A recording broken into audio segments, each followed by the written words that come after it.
Hello and welcome to episode 80 of the DaebakCast. This is a weekly podcast where the three of us come together each week to talk about K-pop and whatever's current in the industry. This week we got a album review episode once again.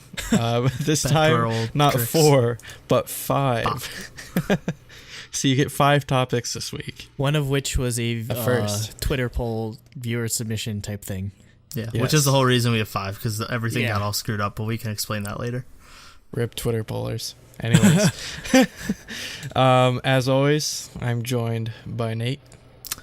One and only, like a holy, I'm fascinated by the bright light of your beauty. I am Monsta X, which I had to do today because I will be singing Monsta X in less than 24 hours. You should have done. You should have done lyrics from Peach. No, I'm not doing lyrics from Peach. Dripping, but yeah, less than 20. Actually, in 24 hours, I will be currently watching Monsta X perform. Amazing. So that should be a good time.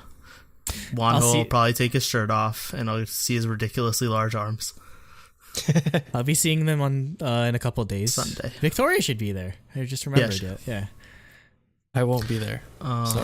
Nope, Jacob won't be there. He's missing out. Sad boy. Sad boy. Even Cooper seeing Monsta X. Yeah, well, Cooper of anyone. If any of us was seeing Monsta X, it should have been him. So yeah. I couldn't let him miss that chance. All right, and also, as always, I'm joined by Andrew, who usually has 3 things. Number 1, congratulations to France on winning the World Cup. Their second World Cup victory, and I'm sure they're celebrating with like insane amounts of like, I don't know, like you should have seen the shots of like they're waiting in like near like they were like watching the game near the Eiffel Tower, and it's just like a sea of humanity. I saw a thing. Someone commented, "Is like it's like a peaceful French Revolution." Yeah, there's nobody's so many people out in the streets. Yeah, but nobody's getting their heads cut off this time. So yeah, I mean, France easily was the best team this World Cup, so they definitely deserve it. And I mean, hey, shout out to Croatia, even though they lost. Like when their team got back from the airport, 500,000 people came to greet them in the capital, which I think was like 15% of their population. I was gonna say, how big is the population of Croatia? Yeah, Croatia's a very small country, and it's just a miracle for them to even get there in the first place. So, yeah, that was awesome. So, number 2, Prime Day was recently, and the reason why we're not sponsored by Amazon, but the reason I was bringing this up because some of my work or some of my sandals that I did for the company Rockaware ended up being on there for Prime Day. So yeah, that was cool. Also, awesome. For Target was trying to counteract Prime Day by giving you all these coupons, but they kind of fucked up and they gave out like 15% coupons that all stacked. So I got a $900 4K TV for like $400.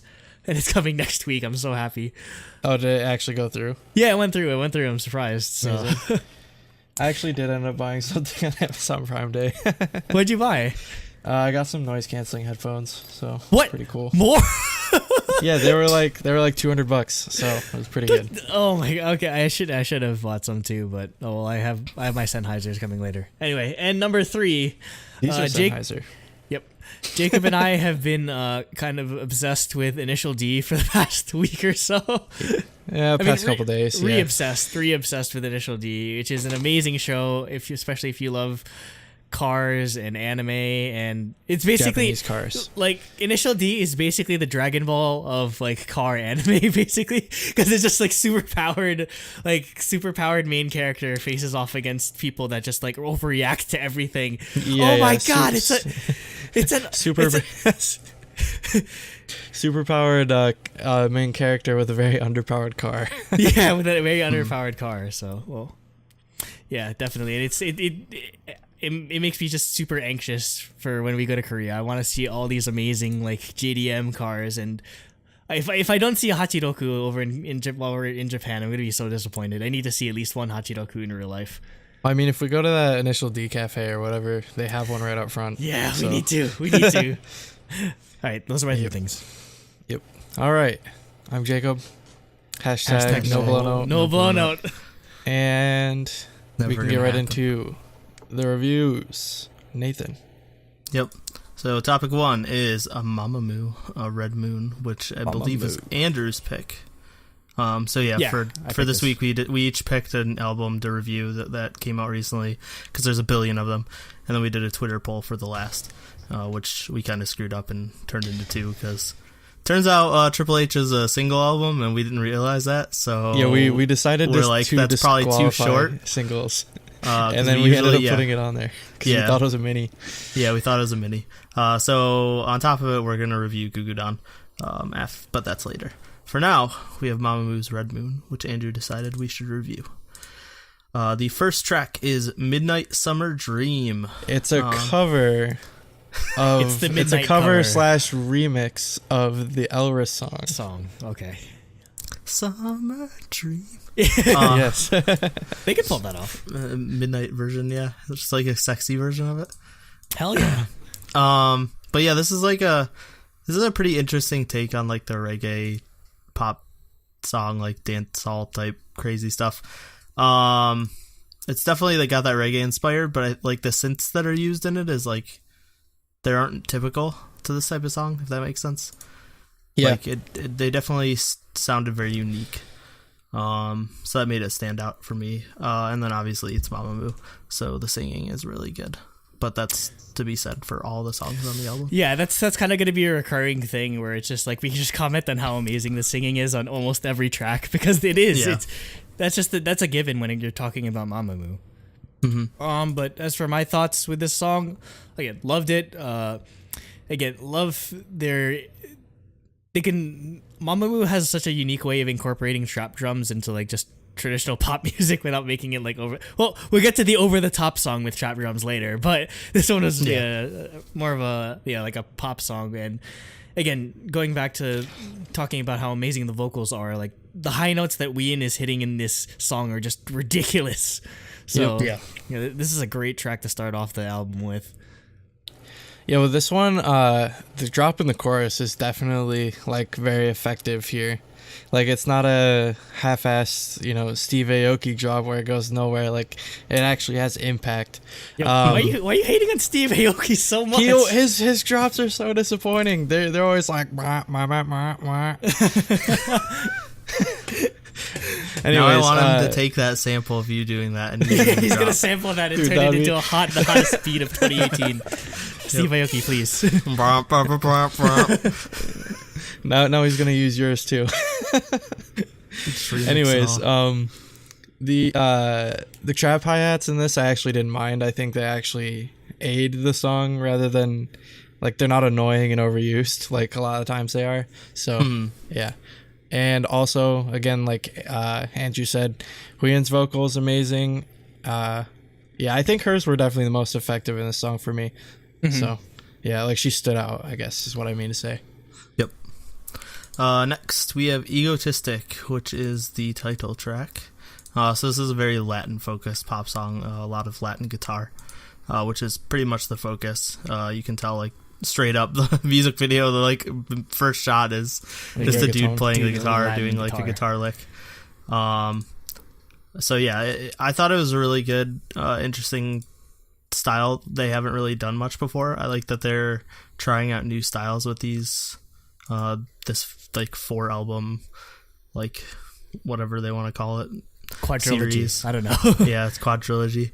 So yeah, I thought it was great. The music video is insane. The styling's just like, what the hell is going on? It's so good. Yep. And Solar re-biased wrecked me, so sorry, Yoon, but Solar's back to being my bias. She knew she lost the lead, and she's like, I can't let this happen. But Yoon still bias wrecking me. But yeah, no, that like, it's just ridiculous. Yeah, no, at this point, like, Moonbyul was always my bias, but at this point, like, I don't have a Mamamoo bias. You don't know what to do anymore. It's so hard. Everyone's bias wrecking you all the time. Yeah, definitely. So with this, it just finally made me realize, like, why did it take them so long to do a reggaeton song? Like, it seems kind of like a no-brainer for them, but I don't know. It came out perfectly. Like, I love everything about it. The riff is incredible. How it blends. I mean, this is a Moonbyul focused album because obviously it's called Red Moon, and Yes. she really shines in this track specifically because it does. There's such a great. I mean, reggaeton definitely lends itself to this specifically, but because they always. With reggaeton songs, it's always like vocals, and then they have like somebody guesting with like a rap verse or whatever. So yeah, Moonbyul did so good with like her verse, both verses, her in rapping and singing, and I'm glad that more and more songs we're getting of her singing as well. So I'm glad that she's sort of like breaking out of her shell. And oh my god, her outfit was incredible. Yeah, so like my first impression of the song before I even realized that it was like reggaeton inspired, I was like, oh, this is like a song that Card would do. Yeah, exactly. And now honestly I kind of want them to do a cover of it. I think that'd be amazing. Or no, I was thinking like this is kind of kind of like the influence of like Lo Siento, where it's they're really leaning heavily into that. It's definitely becoming a trend in K-pop recently, because they know how big like South America's Latin market America is. Yeah. Honestly, I welcome it because I really like this style of music. So yeah, keep it coming, especially. And I honestly think Card is the reason for that. Like how. Oh big yeah, they got I there. think they started it. I think and that made K-pop companies realize that there's a huge market. Yeah, I think Super Junior realized that too, and that's why they featured them on the Korean version of Lo Siento. Yeah, exactly. That's why they made Lo Siento. And then So back to Mamamoo, like Andrew was saying with like Moonbyul really really shines in this song. Like her rap verse was perfect. I don't know. I think this is just like the best case scenario as far as like a follow up to Starry Night. 'Cause Starry Night turned out really really well in my opinion, and I think this turned out maybe even a little even better. Yeah, I think I like that how this came out a lot better than Starry Night, to be honest. I mean, it's a good song, but man, they really they just own the entire like musical concept here. Yeah. So yep. I like the two what was the last one? Yellow Flower. I think that's what it was. Yeah, like Yellow Flower and Red Moon, they fit well together. So I'm hoping the other two EPs still fit well as well, and they release them as like a 4-pack collection because I would buy that. Oh yeah, I'd buy that. Out of that. Oh man, if they did that with like, we need to figure out what the other two. And no, even if it was like $100, I would buy it. And no, you wouldn't have to like worry about getting like the photo card lottery because they'll just give you the photo card of each member, like for their assuming. No, if they just packaged all 4 albums together and they didn't give like 2 shits about the photo cards, they give you the worst OCDs. You get all the mix up. So you get like Solar's and Hwasa's album and Hwasa. I'd be fine with it. You get duplicates. I just want them to sell all 4 and have them like packaged. They should do it. They should do it like what we're thinking. What they'll do with like Story of Light. We should try to figure out what the other 2 albums are named. It's probably gonna be. We know they're blue and white based on the. But you can't. Wait, what color is Solar? Is she white or blue? I don't remember which is which. It's from the one ballad track. Well, Solar is Sun. So. I know. Well, yeah. Blue Sun doesn't work. I mean, like, it could work, but I mean, Sun. I mean, our specific sun isn't blue. And then Blue Wind, White Sun, Blue Wind, or Blue White Dwarf. Solar's a white dwarf. Either star. Yeah. No, well, speaking of Solar, we didn't even get to the freaking she freaking pole danced. Yeah, I'm just like, what? I mean, I said she bias me. Oh my honestly, God. though, it wasn't even that part of the music video. It was just like her intense stares in the other scene. And also like the choreography in this we didn't even get to touch on. Like, it's incredible. Like, it fits so well with the song. Again, I'm so impressed with their choreography. Yeah. I don't think I've seen pole dancing K-pop since After School's Bang. No, when literally all of them did it. You have Eunbin did it in Black Dress. Remember? Oh yeah, that's right. They were in a strip club for some reason. All the other members are watching Eunbin, who's the maknae, pole dance, which is weird. But I feel like all 4 members definitely stood out. Like, Hwasa had an amazing outfit. Solar's outfit was amazing. Moonbyul's was amazing. Wein amazing. Like, yeah, basically like this. Oh, okay.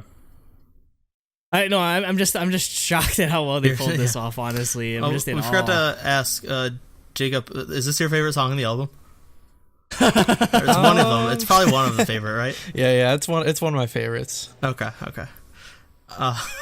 Next. No, but for real, it's one of two favorites for me. Is it? So, It's hard to tell for me. I have to be honest. Yeah, It's between two, the later, which we'll get to later. But yeah. next we have Rainy Season. So this is their chill R&B song. I feel like Mamamoo usually has one of these on every album. You need one of these on the album. Yep, I agree. Exactly. Just a typical R&B song, but you got their insane vocals. You got Moonbyul being able to just have like a really, really good rap. And she sings it's too. The type of song they were made for. Yeah. We need more Moonbyul singing. Yeah, in our lives. I'm surprised. Almost every song on this track, except for "Sleep in the Car," had Moonbyul singing on it. I'm Sleep in the car. I can't wait. I'm super happy that again they need because again like we talked about when we were covering Yellow Flower. It's just she's not a one-trick pony anymore, where you have to where you're restricted on what kind of. We'll talk. Speaking of one-trick pony, we'll talk about that. Where you're sort of restricted on what kind of genres you can sort of take Mamamoo in. So yeah, if you're using her vocals, it's not so much of a problem. But man, again, one of my favorite like Mamamoo songs is "Words Don't Come Easy," and basically just every time like you like that sort of sets the bar, and this is definitely up there with that in terms of like Mamamoo R&B ballads, because again the vocals in this are incredible.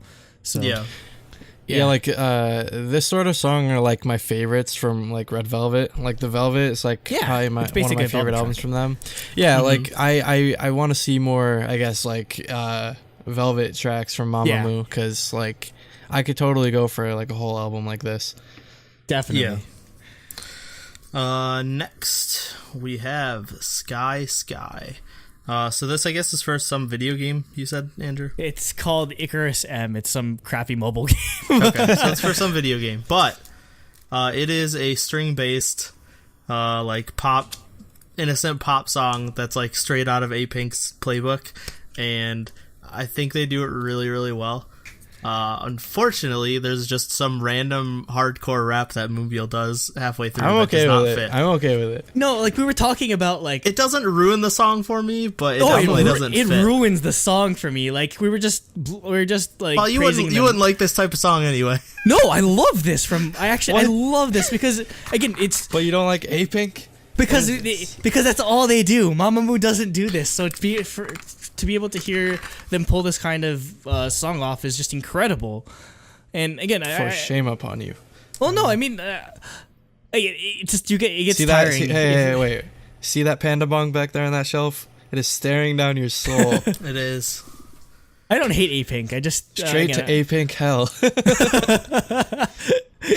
No, but with this song again. Just because we haven't really heard this type of sound from Mamamoo, like the effect is a lot stronger. But the rap part just completely ruins it.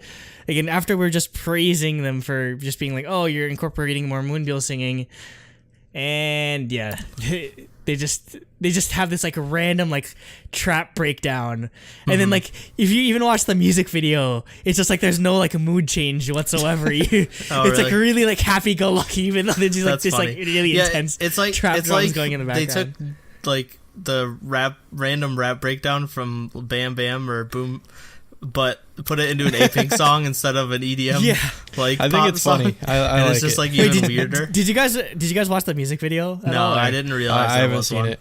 Yeah, I know, it's just like really weird. I guess is it like clearly a CF? Yeah, it's clearly a CF. They're just like, I don't know. It's like I think Moonbyul's on like a bike or something, and then like they're all like dressed in white, and like they're doing like choreography in heaven or something like that. I don't know. They might have died or whatever. They're just like there's this like really bad green screen of them just like flying or whatever. Oh really? It's really embarrassing. That's funny. It's really bad, but yeah, it is for a CF. I mean, I just watching the CF alone, like the music video alone, I have no idea what the fuck this game's about. I had to look up like the gameplay. It's like, it's basically kind of like a Dark Souls-esque, like intense, like combat focused ARPG. Wait, but for a song like this, I don't know. doesn't make any sense. It's like I guess it's called I guess it's just because it's Icarus and like they're talking about like yeah, the fine. sky and everything. I don't know. I just imagine like a Maple Story type game. Yeah, like it's like cartoony. really happy, but like no, like the it seemed like a really intense like fantasy RPG type thing. So I don't know what they were going for. Yeah, Icarus Falls though. Yeah, it does. Yeah, it does. Jacob, what about you? I personally like the song. I don't mind the rap breakdown. I think it's funny and fun. Yeah. So I'm okay with it. Like, honestly, I just smiled when it happened. Yeah. It doesn't ruin it for me, but it definitely feels a little off. But yeah, I see where you guys are coming from though. This is one of it definitely my two favorite was songs. out of place. Obviously, it's one of my two favorite songs. My other favorite song is next. Speaking of funny. Yes. So next is my other favorite song as well. Sleep in the Car. So this is Mamamoo's comedy hip-hop song that they do occasionally. They do most of their albums have one. Squad shit. This is like... I just they need to put out a whole album of this. Like, I don't even care. It's just so ridiculous and so amazing. No, not just that. I don't know... did they have two songs for their live performances? Because if they didn't, this needs to be their other live performance song. Oh, I don't think I've seen them do two, so they must have only got one. No, like there's no ifs, ands, or buts. This needs to be performed live. This needs an MV because 1 centimeter got an MV. Like a really like bootleg MV that only got released on like V Live and it was in like 240p. But yeah, 1 centimeter taller than you was on YouTube. Oh, it was? Oh, because I don't know. Yeah, it was always on YouTube. Yeah, it's definitely. I don't know. When I remember watching it, it was just like really like low quality. I guess somebody leaked the music video or something like that. But it was amazing because it's just literally there's them in like a background. It's so simple. It's just like you just have to put some like interesting filters. They did perform it on M Countdown. Oh, this song? I need to go Sleep in the watch Car it. was performed on M Countdown. I'll link it in the chat. I'll link it in the Facebook chat. Like 1 centimeter taller than you was like Mamamoo doing an Eminem song, and this is like I don't even know. Top 5, like 1 centimeter, like top 5 Mamamoo song. Like don't even like not even as a joke. Like it's so good. That's the thing. It's a joke song, but they pull it off so well. Well, it's funny because like this song as well as like 1 centimeter taller than you is like. They make it sound like a legit hip hop song, and then you look at the lyrics, and it's just completely so dumb. Like this song they're talking about, like they don't like animal or something like that. I don't know. Like it's just like all the lyrics are just complete nonsense, but they work so well. Mm-hmm. Okay. Anything else to say? No, I mean amazing. This is one of this. I can't not put this as one of my favorite songs. This is like the stupid Mamamoo I love. Yep. And finally, we have Selfish, which is Moonbyul's solo featuring Solgi, which we talked about as according a couple to months ago. According to Spotify, it's Sephish. Sephish. Good job, whoever typed out the names Spotify. of the songs. Also, actually, we'll get to that later. Another Spotify error. Oh yeah. But yeah, we talked about this in releases because it came out a couple months ago. It's a great song. Solgi's amazing as always. Only problem is it doesn't really fit on the album. Yeah, I guess. It is really. It had to be on the album because this is Moonbyul's album, and like Kwasa got a solo on her album, so like you're assuming Moonbyul's gonna have one on hers. But it really did not fit that well. Yeah, I would have put it maybe before Sky Sky. Yeah, that might have helped a little bit. It being at the end after Sleep in the Car definitely did not fit. No, like ending and Sleep in the Car would be amazing. I'd say the detriment or Red Moon's detriment in comparison to Yellow Flower is that it sort of feels like this album wasn't as well thought out as Yellow Flower was. Because I mean, like if you think back, like they come out with Paint Me and then they start doing the promotions. They do a bit of like they did the teasers. They do like the actual song for Starry Night. They released a bunch of music videos for that, and then they did like the one with like Hwasa's solo or whatever. So yeah, most everything was made for that album. Whereas this is they have one CF, they have this song that was released beforehand, which is like a solo, I guess, but doesn't really fit as well with the other music. So I don't know. Yeah, it just kind of seems haphazardly put together in comparison. Yeah. Yeah, I don't know. I feel like all of that could be solved just by moving Selfish up like just 2 spots. I think it would have been fine. Mm-hmm. So yeah, because you just put the CF song and then just end on like the joke like trap song, which would be amazing in terms of like structure. For real. Yep. Okay, so that's our Mamamoo review. Now we can go to rating. So for me, I did a 5 for music, a 3 for concept, and a 1 for bias. So I gave it a 9 out of 10. Not every song blew me away. Like Rainy Season was what I expected. It's great, but it's what I expected. And yes, like I said, Selfish didn't really fit a ton, so I didn't really think it was a 10. But I thought it was a fantastic album. I give same score, very close to giving it a 10 actually, but basically, if Sky didn't have the rap part, this would have been a 10 out of 10. Just like really? It killed the albums, or that killed that song so much for me. But I'm still happy with it. I'm still really happy with how this came out. Honestly, I want to see where they'll go with for the next mini album, whether it's Wien or Solar. But I mean, I like the direction they've been going in with all of these albums. So yeah, definitely. If it's anything like this in terms of quality, I'm gonna be really happy with. And I'm honestly at this point, yeah, like Mamamoo is just up there in like album of the year or like artist of the year considerations on our part. Mm-hmm. So for me, again, same score, 5, 3, 1. That's what you guys gave, right? Yeah. So my score was based upon like, again, I loved every song in the album. However, like the considerations of like one of them was a CF song, another one, is sort of in kind of the wrong place, to be honest. So I gave it a 5 for music. Otherwise, I loved every song in the album. Concept, obviously amazing. Like the MV was beautiful. They looked beautiful. Everything was beautiful. They definitely did. Oh yeah, the whole thing was beautiful. Definitely. So yeah, definitely full marks there. And then obviously bias point because I always brag about this all the time. I've stan them since day one. So yeah. Yes. Okay. So yeah, straight 9s all across. Yeah. Yep. Easy math. Truly Daebak. Yep. Topic 2, which is the fan voted screw up album, Triple H. Oy. So if you lead it off like that, they're gonna know you're not gonna like it. No, I don't mean the album was a screw up. I mean that like it was a screw technically up shouldn't have reviewed it because it's only 3 songs. So because of that, like we said at the beginning of the episode, if you're only coming here for part 2, there's gonna be 2 topics today on the day this comes out. We'll also release our Gugudan Semina review because both of them are singles. So they're gonna be short. So we figure instead of screwing you out of some content, since we screwed up and put a single album on the poll, which we usually don't review, we will just do 2 of them. So yeah, starting out, this is Triple H's Retro Futurism single album. The first song is Feel, and this is the first Triple H song I've really liked. Same.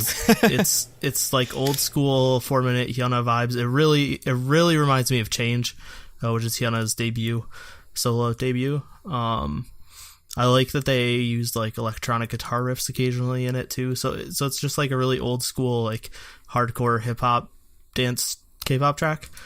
But yeah, they threw in some like electric guitar riffs. I think this fits all 3 members like really well, which once we get to is like one of the things I don't really like about Triple H later on.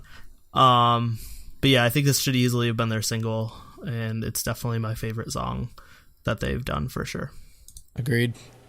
I think sort of for me a recurring theme on this album is, don't get me wrong, I actually surprisingly like this album more than I thought I would, but I just feel like there's just some like choices that they made on each of the songs that I felt kind of held it back. Like on this, again, the whole concept of their album is retro futurism, so it's kind of like all these like like old school funk sounds and like combining it with like electronic stuff. But I mean, I get where they're going for with this song, but I think the thing that really sort of like kept it from being like a perfect song for me is just sort of the obnoxious ass da da da da da da like throughout the entire song, and that it might not necessarily just be that riff, just like or just like that sort of like sample.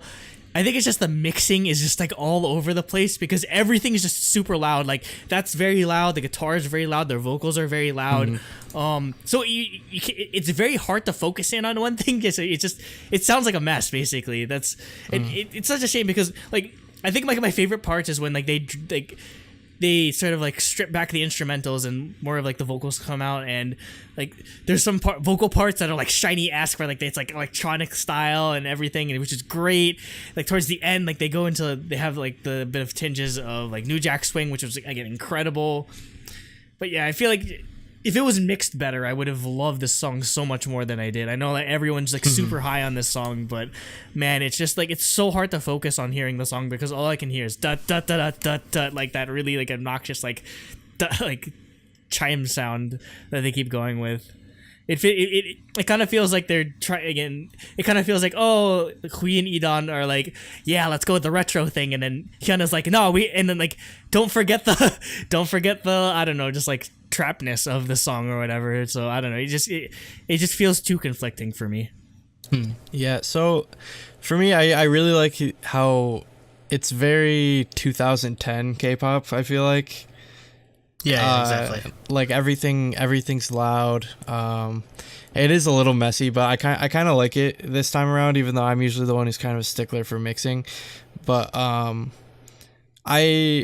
don't know. I like the feeling of the song, I guess. No pun intended.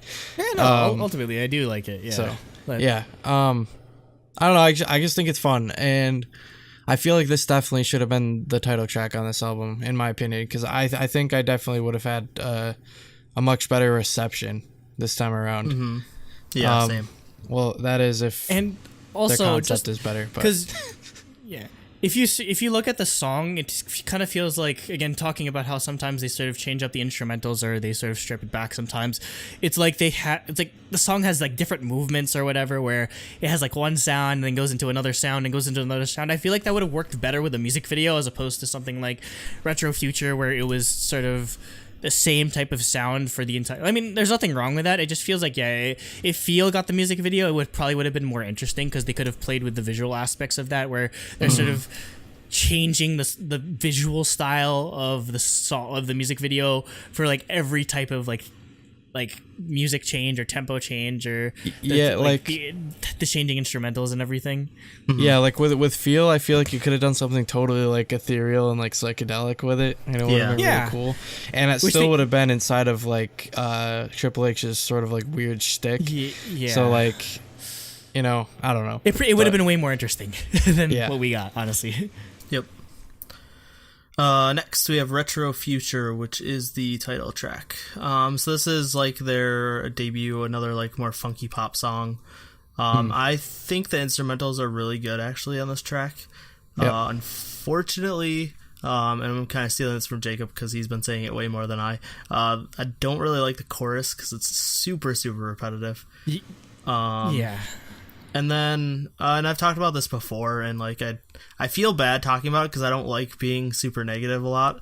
But I really don't like nasally voices, and I really don't like Edan's voice because of it. Yeah, I think basically with Hyuna we tolerate, Edan we tolerate, Hui we love because he's definitely. I feel like in terms of like vocal style, Hui has an amazing voice. Yeah, he has an incredible voice. Good. Like that, like he's half the reason why I love. Freaking da da da da da. Yeah. Shine. Like that's one criticism I have in this album is that like I feel like Hui's voice is really underutilized. Yeah, definitely. Yeah, and I mean maybe it's just because I guess this like they're going for like old school funk type music, and you're not really like getting any like built-in mini high notes when you're it's not gonna be as intricate and as like and a that's what I ballad was or something like that. saying. I liked Edan's voice in Feel. Like it fits that type of song, but I don't think it fits this song or the next song.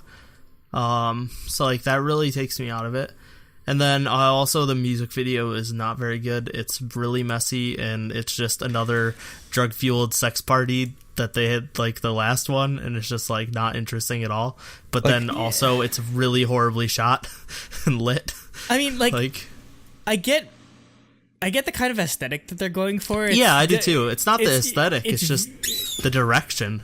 Yeah, I mean, they're trying to go really like artsy and everything, but I say this as an art student myself, and I definitely have a tolerance for like weird shit, but like this kind of stuff is kind of like it kind of reminds you of the people who are like the artsy people that are just like up their own ass so much that like it just has to be like super weird and super like it's super like weird for just the sake of being weird, not like for any actual artistic reason. It's kind of like performance art almost, but I feel like if you wanted to do something like that, you probably shouldn't do mainstream music or it's like some type of like actual mainstream type sounding song, just because it's a bit too distracting for my taste.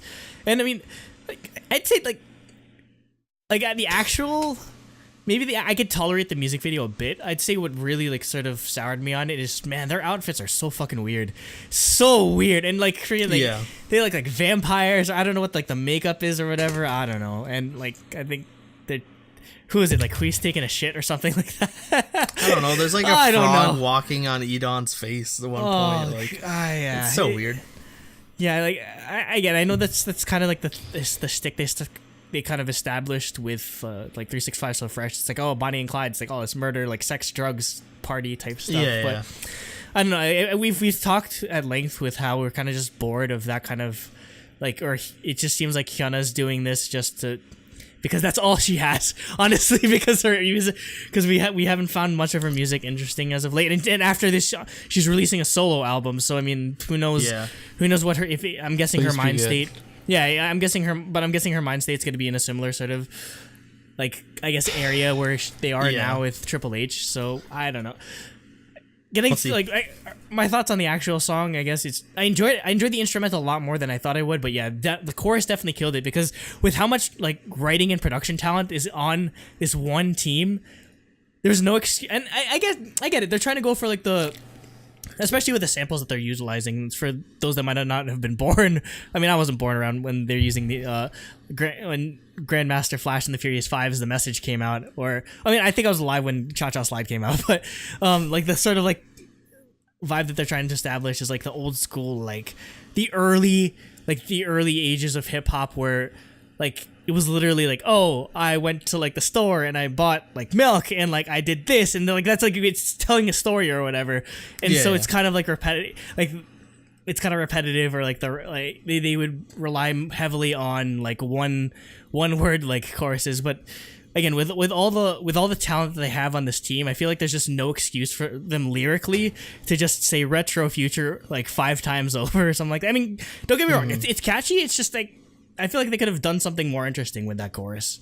Well, to me it feels like 60% of the song is just them repeating retro future. Yeah, I mean it works, but it just, I don't know. I listened to it. I was going with an open mind because I didn't like Triple H's last their debut. I didn't like it, but I was hopeful because I like Hyuna and I like both Edon and Hui because I think they're both really talented.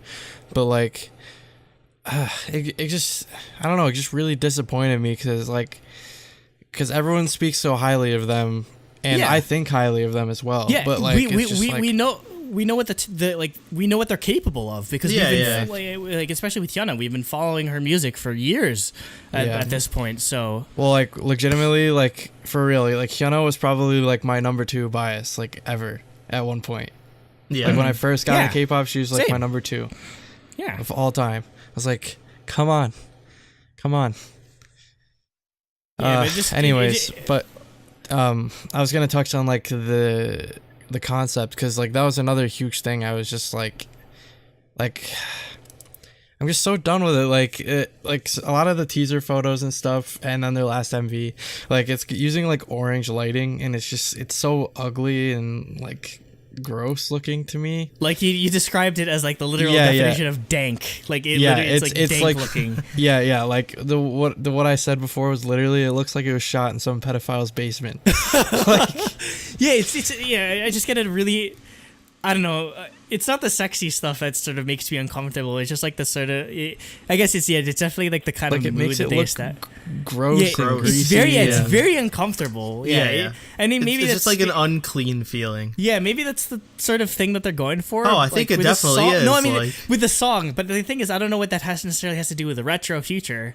Like, no, it doesn't. I think I'm just too much of a perfectionist to have something that's so like sloppy and gross. I mean, yeah. Like I like, cause I like the like creepy aspect and stuff like that. I think that's usually done like pretty cool in a lot of MVs, but in this it was like, it just felt cheesy and like I don't know, half-assed. A lot of what they do, honestly, at this point, I think a lot of what Hyuna does is cheesy. I mean, again, like we've talked about it a lot, where it just sort of it has little to no effect on us at this point.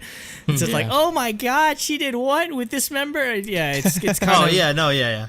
It's just like. The shock factor. That's just what Hyuna does. Yeah. And like we're totally, and don't get us wrong, we're totally fine with her doing that. We're not those people that's like, gross, how dare she take off her shirt? But we want all I love that male K-pop idols to take off your shirt. I love that stuff. You kidding me? Hyuna's hot. But yeah, it's just like it doesn't have any shock value anymore because she's been doing it for years. Yeah. And I, like what I said specifically in my like unpopular opinion is that it sort of feels like she had like. That's all they focus on, really, is just like exactly, like, not really the musical aspect of it. But I mean, again, I'm still, I'd say I'd like the music of this single album way more than I liked any of the visual aspects of it, because I feel like I agree. Maybe the name Retro Future is sort of like misleading, where I was like, thinking maybe it's gonna be like old school like.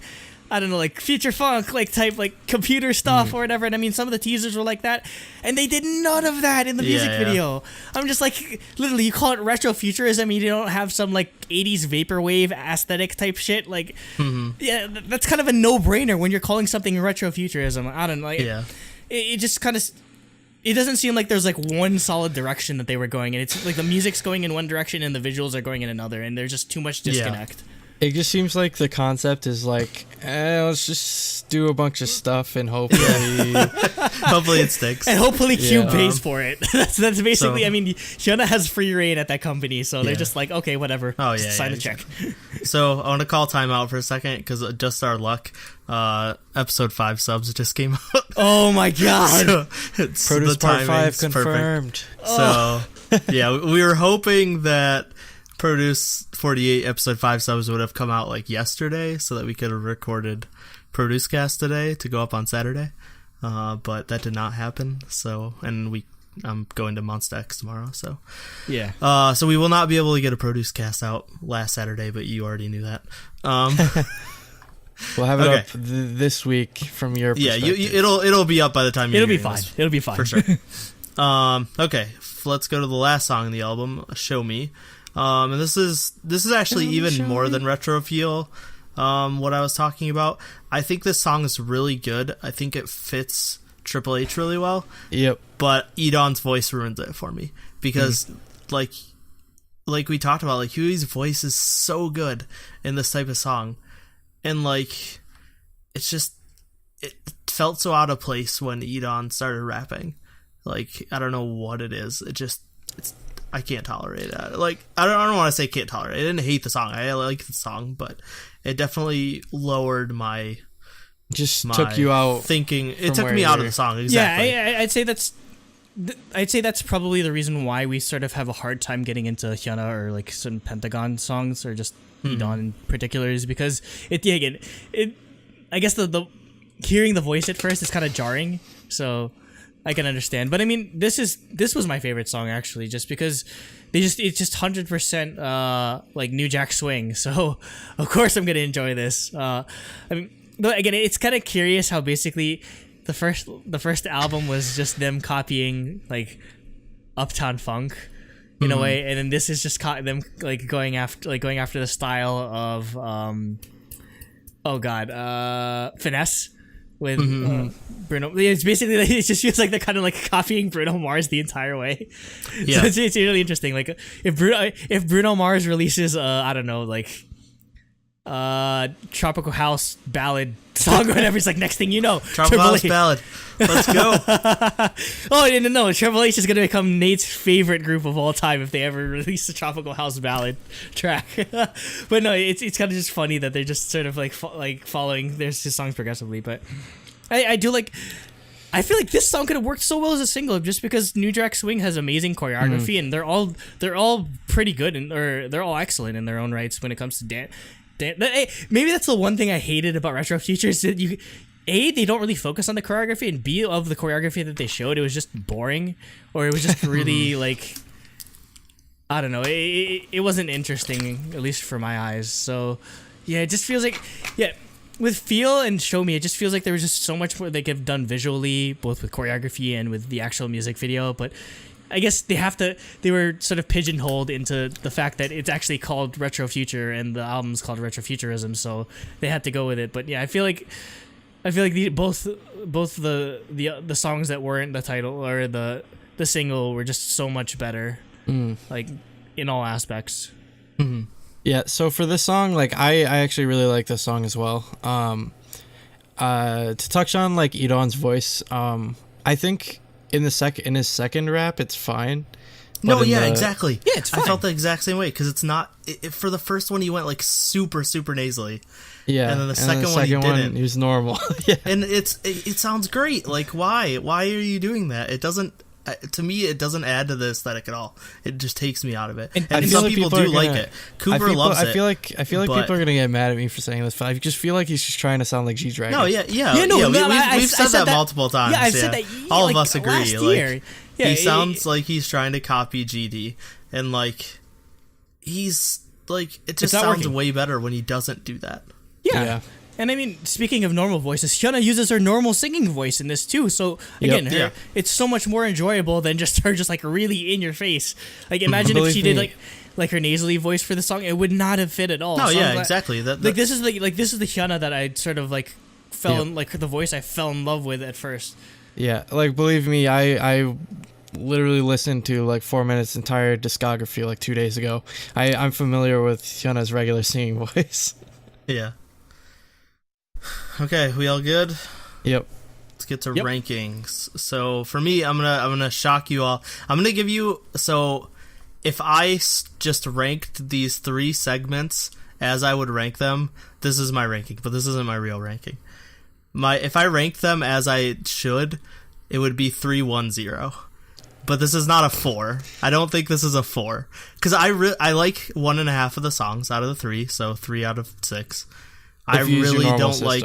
Yeah, I really don't like the concept. I think the album art looks garbage. I thought the music video was really like ugly, so just a 1 there. And then I don't buy. They're not my bias or anything, so I would 0. But I don't think this is a 4. So I fudged the numbers. I gave it a 4-1-1. So 6. It's a 6 overall. I think I bumped it up to 4 for music because I think it deserves a little bit more. I kept the styling at 1 or the concept at 1 because I really didn't like it. And then I used the bias point for what Jacob originally intended it for. Is I don't think this is a 5. I think it's a 6. So I gave them that extra point. I'm probably gonna give it the highest score out of all of you guys. So because I actually gave it a 5 out of 6 for the music. Okay. And Andrew's Paula tonight. Yeah. No. Later on I'll be back.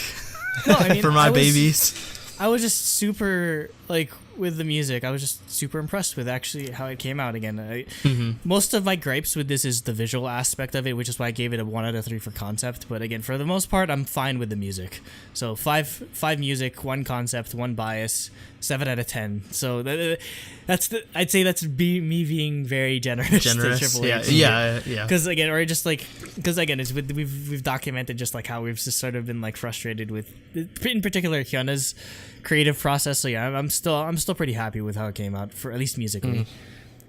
So for me, I gave it a 5-0-1. I was wondering if you were going to give it a 0. I was like, are we going to get our first 0? Have we ever given a 0 for concept? No, we've never given a 0 for music or concept. Oh my god.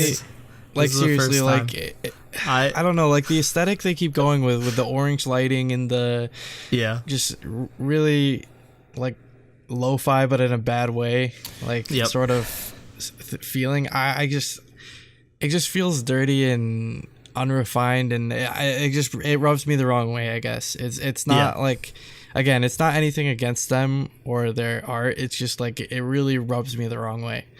Yeah.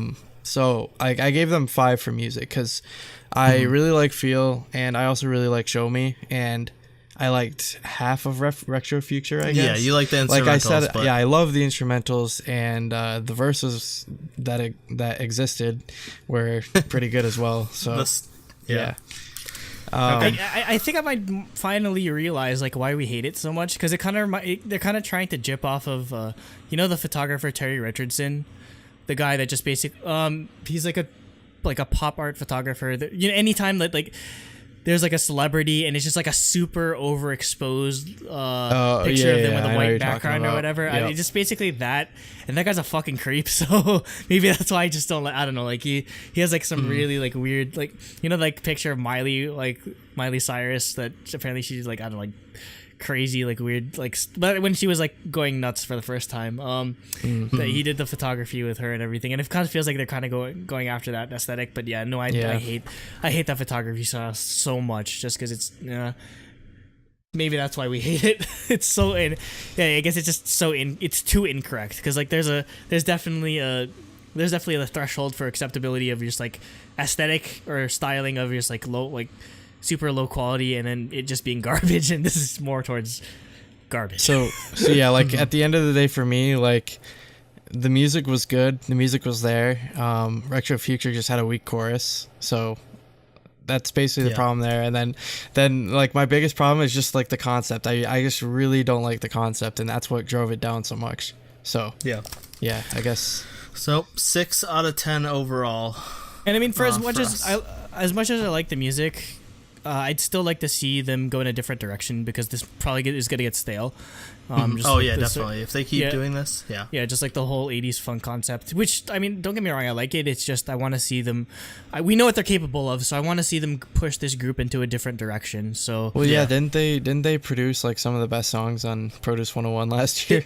They did Never, and then they did Energetic. So I mean, I'd like to. Like, give me something that's as good as Energetic, and I will stand you, Triple H. Yeah, basically. Like we know what they're capable of, so please. And just get a like good-looking MV and album art. Find a director that's a good.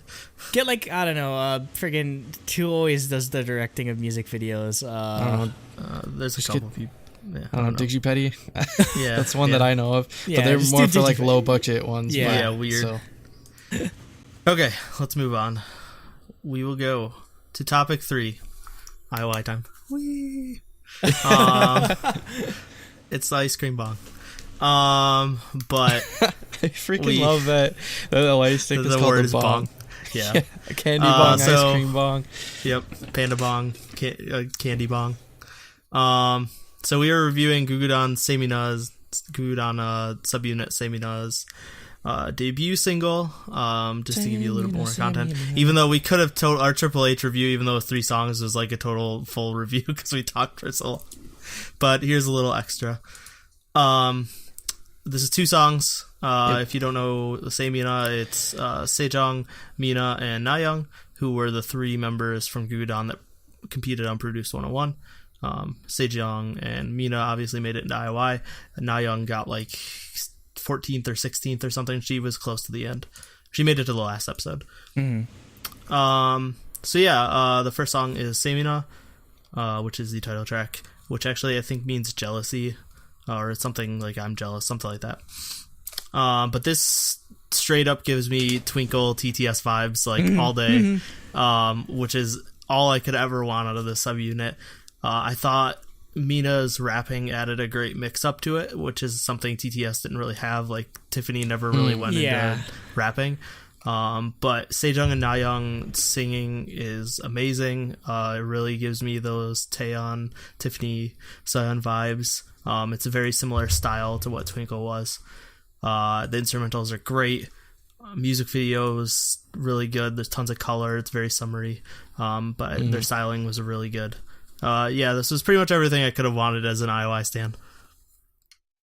Like, the only notes that I have put down on is this song is to me this song to me is what like Friston V it was to Nate, basically, just because my god, wow. Like, I mean, maybe we had Gugudan Ogu Ogu, but like I didn't expect that they could pull something like this. Chew. Yeah, I mean, like, it's just a complete like stylistic difference to this, but man, where do I even begin with this song? Just visually. Just combing your beard with ice cream. Damn it! Now I want ice cream. Stop. But, well, for one, I just like to call out. Freaking Sejong is trying to like, I don't know. She's trying to like put on a tire or take off a tire with just like a wrench or whatever. She's trying to take like the lug nuts off of lug nuts off with a wrench. And I'm just that's not how that works. That's not how it works. You're gonna strip. You're not gonna be able to ever take that off. Yeah, you need at least use some type of like power tool or whatever. But just visually, I love it. I don't know. I'm still about 50-50 on Mina's like the red orange hair. I've definitely I've grown on it, but man, Sejong with like the ponytail look, oh my god, and with the black hair especially too, just like a completely different look for her, and it's incredible. And also with Naing, I'd say with her hair's awesome too, but I guess what really shocked me is maybe it's my fault, because with Gugudan I only really seem to notice just like Sejong and Mina, but man, Naing's vocals on this are incredible. No, yeah, really good. And I mean, like you know that Sejong is gonna like bring incredible like high notes. Yeah, incredible high notes, which is why I compared to Tiffany a lot. She's basically the Tiffany of the group, but man, just like her voice is husky, like yeah. The instrumental of this is just incredible too. Like the part I really like is just like the chords, the piano chords that are playing in the background of Mina's rap verse, like the dun dun dun dun. It's just incredible, and I love the really like jazzy feel to this. And I'm glad that, again, it's so funny that basically just like all like Gugudan's sound, just like the group in general, has just changed so much from the first mini album where they just went cutesy, and then like I don't even know, like they go weird concepts basically. That's thing. I mean the whole point was like they're like doing plays or whatever, so like they can do whatever they want. And with they've been switching it up with every release. And with Ogu Ogu was like basically the orange caramel. This is basically TTS, like just like really like sassy, like incredible vocals. So I'm really happy that that we got this subunit, because man, like It definitely shows off the talent that they have in Gugudan. Definitely, I'm so happy with this song. So for me, like if you take like how I thought about Triple H, just like completely 180 it on this. Like I absolutely like love this song. The chorus is repetitive, but it's it's catchy. It's still musical. It's a hook. It's not them saying Semina like 5 times over. They have actual lyrics interspersed with that, and that's how you do it. That's how you do a repetitive chorus, or like something where you're singing the title of the song and still have. Yeah. You still, or it's not just you saying the word 500 times. Yeah, like there's actually like a melody to it and stuff like that. It's not monotone. Like this this feels like a cross between TTS and Mamamoo in like the best basically. way. Yeah, and like the vocal talent. Definitely what I like. Like nobody's vocal talent is being wasted in the song, like at all. No, exactly. None whatsoever. And then another thing is like the visual concept. I really like. The fashion was really good. The lighting in this was actually like good. You can't go wrong with actual lighting. Like for real. Like it's colored. It like the color of the light is it's just sunlight, basically. Yeah. Or at least it appears that way. Yeah. Yeah. Like even on the album cover, like I like Sejong with the dress and the baseball cap. It's nice. And again, also. Could you recognize her just like looking from that like picture? Like she's almost like a completely different person to me. I could, but I mean, because you're insane. Hardcore but no, I was just like, whoa, that's Sejong, because like I don't know, she's just She's had like the brownish. She does look different, yeah. Yeah, she's just had the same look for so long. So Another thing is, usually I don't go for this, but I really liked Nayoung's like high-waisted bell-bottom pants. Yeah. And I don't remember alright. if that was in the MV, but it was in a live performance. I really liked live it. Performances, yeah. So all the live stages were good too, and we didn't even get to talk about like the choreography. They work well as a trio.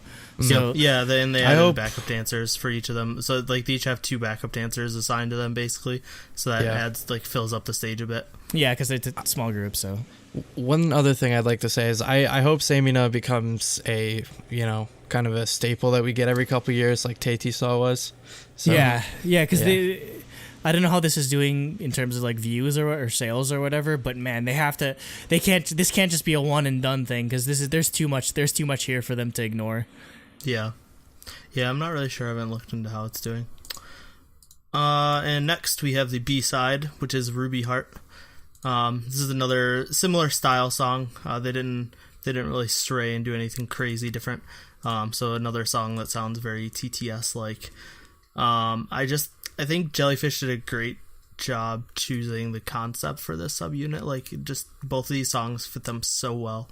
And both of them we finally get Mina to rap like she did, and very, very, very, because like she hasn't done that in Gugudan since, and I really like her like cutesy rap from No. Yeah, because it's again with like the concepts are changing all the time, so she just hasn't had a chance to sort of do that, like something like No again. Yep, and she gets raps in both of these songs like that, so I really like that, and the song's choreo is just as good. I thought this was a great B-side.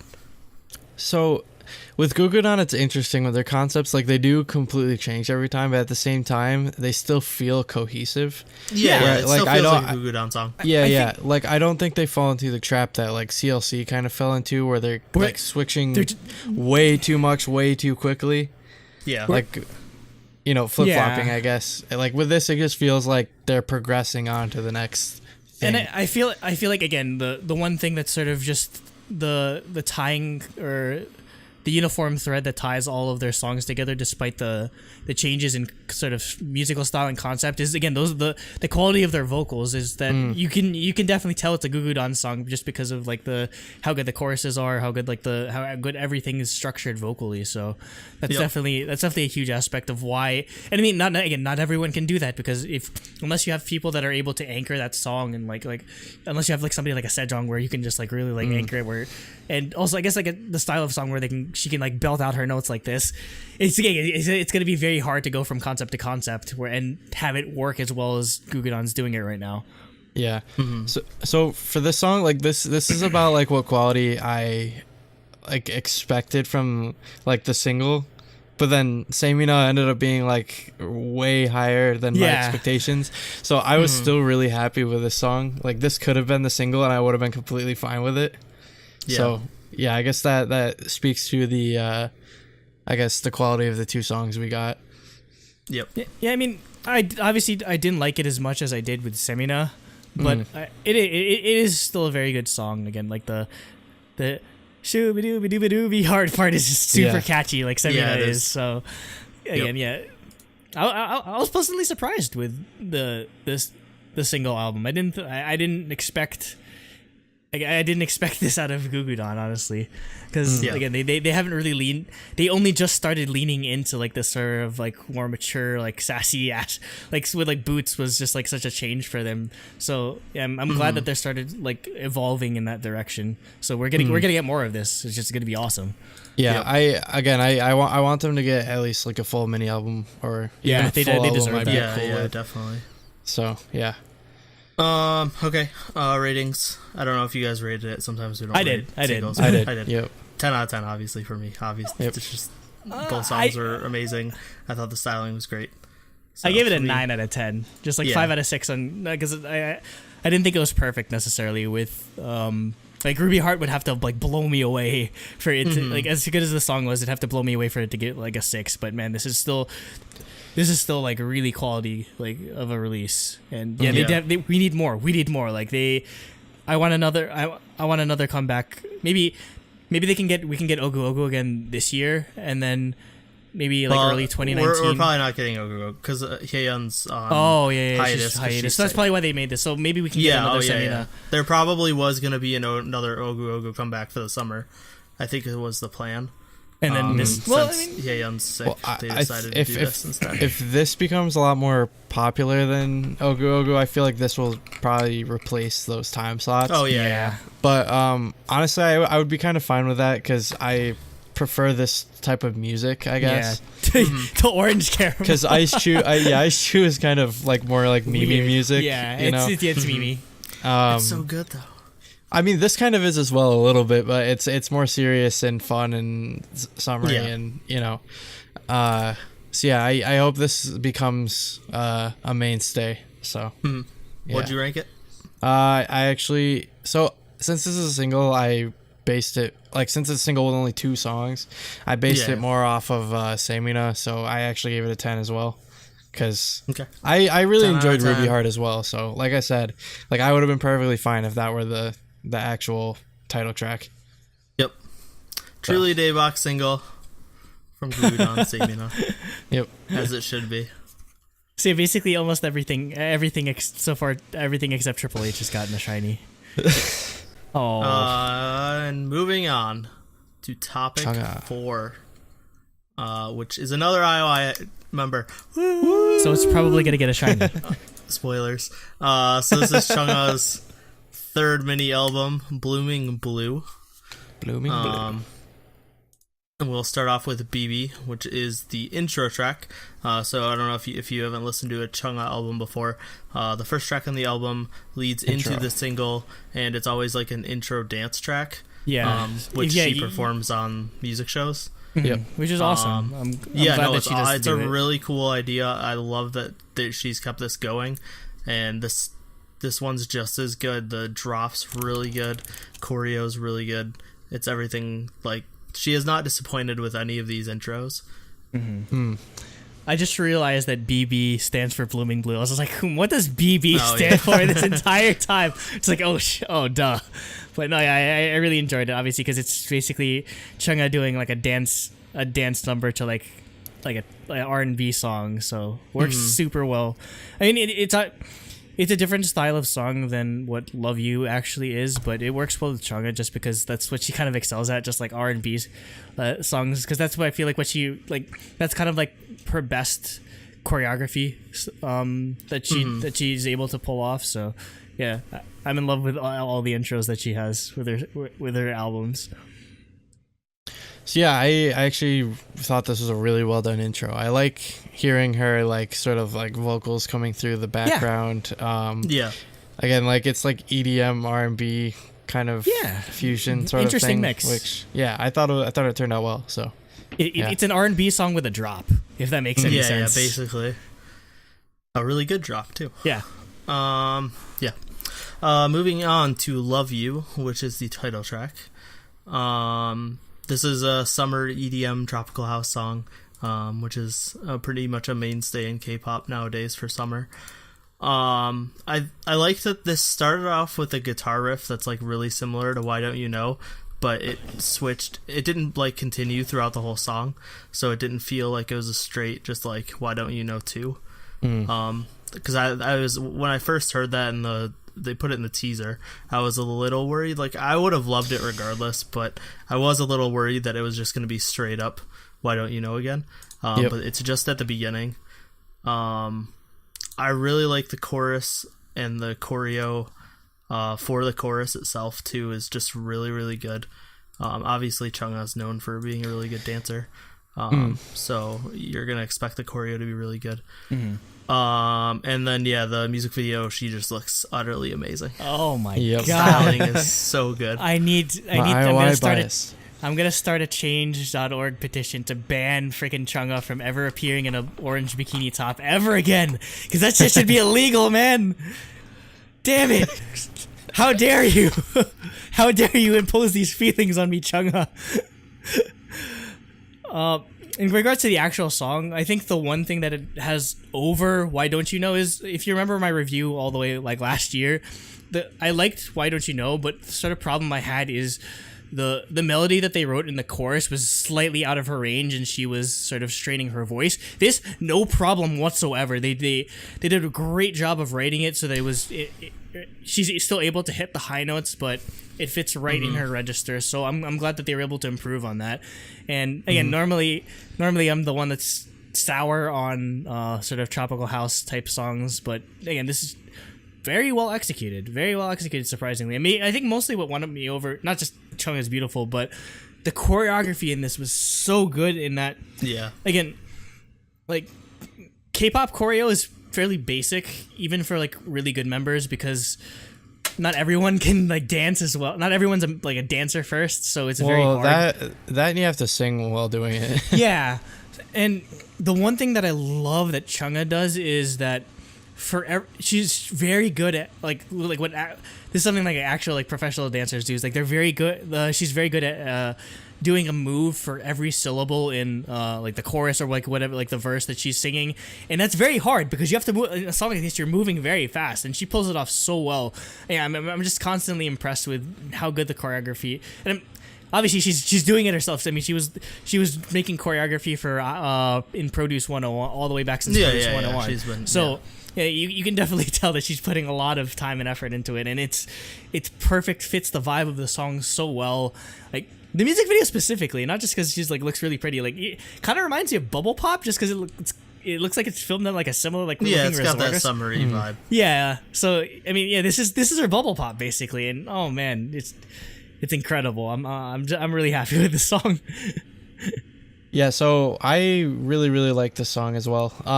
I think the chorus is really catchy. Is it one of your favorites on the album? It's your favorite song on the album? Actually, no. I'll get to that later. But yeah, same.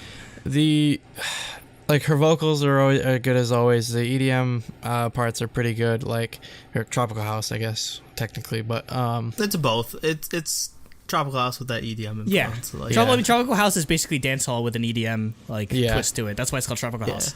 Yeah. So yeah, I really, really, really like the song overall. However, I think it is a little similar to both Roller Coaster and Why Don't You Know. I hope the next one is like a little more different. Yeah, that's like I hope she just completely shakes it up with. Yeah, because a lot of her if you listen to like all the singles, they're definitely all of the same sort of vein. So that'd be the only slight against it. Yeah, exactly. Next we have Cherry Kisses. So this is another like tropical house song, but this is probably my favorite Chungha song. Period. I think this is her best song. I think it's basically just better than Love You in every way, and I thought Love You was amazing. The drop for the chorus is so good, and just I don't know, everything about the song I don't even know like what to say about it, but it's just so good. It's easily my favorite Chungha song. As I explained it on like the chat or whatever, this is basically Chungha's Why by Taeyeon. I mean, like I think that's the reason why I'm, at least myself, I love her so much, just because her voice is like so like very similar to Taeyeon, just, and it's so rich and so it fits well with any type of genre of music. Like she's very good at like not just like the pop like tropical house songs, she's very good at ballads, she's very good at all these different types of songs too. So yeah, I feel like her vocals stand out so well in this, and I love the melody during the chorus is so well done. I wouldn't say this is my favorite, because I'd still put Weak as my number one like Chungha song, because I was saying I'm a crazy person that likes Chungha ballads way more than the actual like single tracks. Dance tracks. Yeah, but I was shocked with how like good this song came out, because I feel like with the rest of Chungha's albums it was kind of like top heavy, where we really like the single a lot, but maybe not as much as the title or the album tracks, not as much. But man, just like this definitely stood out to me, and it gives Love You a run for its money easily. Yeah, so remember what I said about like I want her to just completely shake it out? Like this is exactly what I'm talking about. Yeah. Like it's in that similar like genre, but it like is way, way different from the other two tracks. Yeah. And it stands on its own. It's super catchy. It's like this should have been the title track. like straight up. Like she could have done the same exact concept and stuff like that and everything, and I would have been completely fine. This song, easily the best on the album for me. And another thing is, if she made this song in English, nobody would know. Nobody would know it's a K-pop song. It's that way. Yeah. I'm surprised she hasn't, because I mean, she knows, having lived in America for a couple, like, I don't know how many years she did, but she's pretty fluent in English. So I'm surprised they had. I guess M&H is a small company, so they haven't had the time to sort of push her in the American market. But man, I feel like a song like this would do so well, because it feels like it's this kind of stuff that they play on the radio, and man, just. I feel like if she got exposed to the American market with an English song, maybe it'd shock people how well she'd do, honestly. Yeah, I think honestly I would not mind if she like pulled like Jessica and just like, released all her albums with an international version. Yeah, because honestly I would listen to that version, because with Jessica's albums I just listen to English versions of stuff. Yeah, because I mean, she's probably writing them in. I don't know if Chungha is making her songs in, because Korean's still her native language. Most demos are still written in English though. Yeah, that's true. Yeah, I looked up. She was in Texas for 8 years, so that's why she's so fluent. Yeah, and it's just a shame that we only get like snippets of her English, and we haven't heard a full song from her in English yet. Yeah. Even though, in like reality shows and stuff, her and Somi would always talk in English. Yeah. It's like almost her more native language. Screw that change.org thing to ban her in the orange bikini. Let's start a change.org to get Cherry Kisses in English with an MV. Yes. Yeah, and you might as well bundle it with the Bad Boy English version while you're Get SM in on it. Get SM in on it. You can release the Bad Boy English version. It'll be great. Okay, next we have Drive, which is a cover of the Yoona song from her last album. Is there a movie called Drive? My favorite song on that album, so that's why I remembered it. Probably. It's a very generic name, so I'm sure there's a movie called Drive. There's probably several movies called Drive. This is a like funky R&B song. Throughout, the guitar and bass are really, really good. And then obviously her singing is amazing.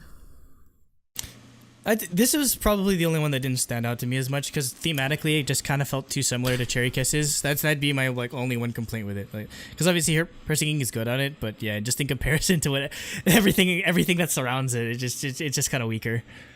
Mm-hmm. I think for this, like, normally I think it would have been like one of the best songs on the album, but both Love You and Cherry Kisses are both like really good songs that they overshadow it. So I think that's why, like, after I listened to this, I was like, man, this doesn't sound as good. But then I like earlier today, I listened to the album on like shuffle for some reason on accident. This one was the first to come on, and I was like, all right, I'll just listen to this one song and then do it in order. And on its own, honestly, I think it still turned out well. So yeah. So okay, and finally we have From Now On, which is the ballad of the album. It's a piano-based ballad, and Andrew's a weak fanboy, but I think this is probably my favorite Chungha ballad, actually. I still like Weak better. I still like Weak better, but this is very close, mostly because this was written and arranged by Baekhyun, and wow, you can tell definitely just like that it's got her style of song in it, and yeah, I mean, I wouldn't put it above Weak, but man, this was like these type of songs definitely show her vocal. Like, it might not show her high notes all the time, but it just shows how like smooth and rich her voice is, and it fits so well with this, and that's why I love Chungha ballads so much. And I feel like, yeah, I'd love for her to do a single like this again, because it's gonna get so overshadowed by her just doing dance tracks all the time. So for this one, I liked it, but I think it stood out the least on the album for me. Like, I guess it just felt a little out of place with all the dance Yeah. tracks. Because Like, it's a bad idea. because honestly, I feel like I'd rather have Chungha do like a multiple concept sort of thing where she'd have her dance albums and then come out with like Yeah. a R&B ballad album another time or something. Like I feel like I'd rather have that. She could have a blue main concept and a blue concept. Yeah, something like A that. Chung concept and a Ha concept. Yep. But no, I mean, every mini she's done is basically just like the last track's a ballad, so it's just continuing the same sort of structure as always. Yeah. Yep. Okay, let's do our ratings. 10 out of 10. No question. Favorite. The IOI fanboy giving it a 10 out of 10. Hey, Who based would've based on what you guys said, I feel validated that that's not just my bias talking. This has my favorite Chungha album or Chungha song and my favorite Chungha ballad on it. It's like easily a 10 out of 10 for me. And the styling for the music video was just insane. Just 1 point off. I gave it a 5 out of 6 for the music, but otherwise it's same score. Again, visually, everything's perfect, and I'm pretty much Chungha's gonna get 3 out of 3s from me from now until the end of time because just her choreo is so good. So yeah it just that's just gonna be a thing from now on, and I'm obviously gonna give her a bias point. So yeah, 9 out of 10. All right, I want you guys to cut out that part where Andrew said he will give Chungha 3 out of 3 forever.